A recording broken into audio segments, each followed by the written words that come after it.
Sawadika. Sawadika. Bismillah, teklah. Makan tak beradu. Ni. Sedih ya? Halo, hai Semu. Lo ni Nana duduk di Pangah. Tengok depan tu kita ada gapo, kita ada gajah. Hari ni Nana nak terang. Jadi gemalo gajah. Kita nak mandi dia. Mandi gajah Semu. Ni nak mandi gajah. Takut. Pula mak. Semua loh. Ni lah ni kita duduk dengan Bai-Pai dah. Nanti kita nak mandi dia dah. Ni kita ada Pak Gonyo so ni Gonyo ya. Sembuh. Sembuh.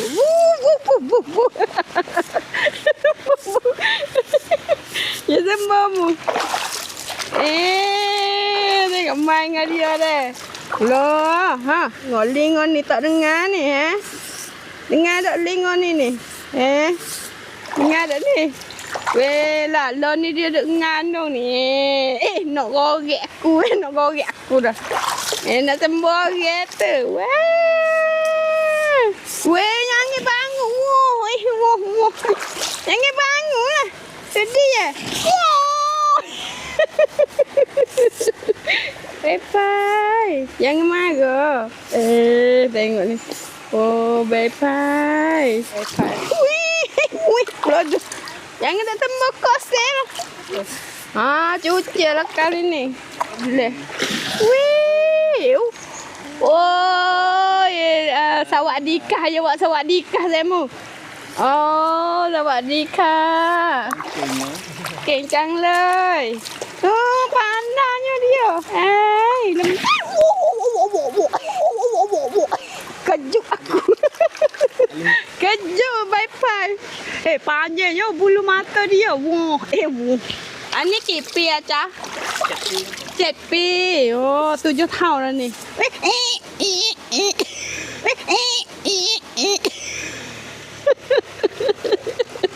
Ya mau orang maling.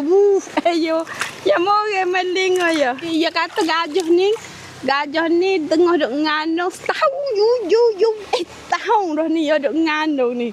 Ya ngandung tahun dah. Tapi ya nak beranak 2 tahun baru ya beranak sekom. Tengok sabit urek. Sabit anak ya besar pun. Aku gerak gon ni dia ni. Tengok tu. Tu bek daki lah Tengok daki mu kelo-kelo ni Siap bangun.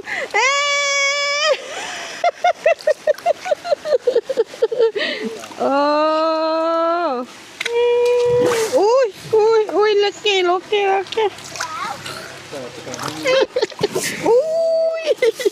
Comel dah tengok comel dah ni. Sakit ke? Tengok ni daki tu bek sekelo dah ni Nana konyoh ni. Ni tengok tu bek daki ya ni. Guduk dah tengok deh. Tapi bulu dia besar-besar tengok Semu tino. Tengok dia duk ngano. Gua tengok lanjut ya tak ada lagi mari masuk dekat-dekat sini dah tengok ni. Mulut dia dah.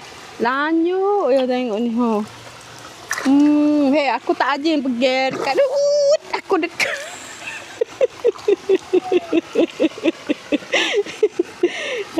Gigil weh.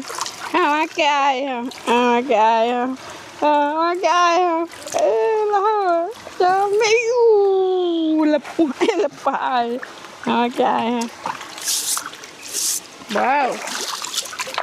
Perut bucing tengok ni. Setahun lagi ya beranak. Besarnya. Geruk anak dia. Anak dia geruk. Nanti kita nak buya makan. Ya sudah mandi. Kita kena buya makan. Mari dah weh. Ni. Tak ada. Tengok Bismillah, teklah. Makan tak beradu. Ni tengok Nak jadi malu gajah, you kena berani lah. Ha, tu. Kenyai? Kenyai dah? Ha, kena berani lah, bui. Ha, tinggi lah ni. Awi orang nampak. Tinggi ha. Tinggi sikit lah. Oh, lah. Habis dah. Habis dah. Pia nak mari jadi terjadi gemalo gajah gak deh. Boleh mari dipanga. Mari panga dah. Mari dipanga kita boleh mandi gajah. Boleh upe gajah dengan dekat gini ha. Ni. Deh, siapa nak mari boleh mari dipanga Sealand. Pak Nana mari ni nanti Nana letak location di bawah deh. Bye bye.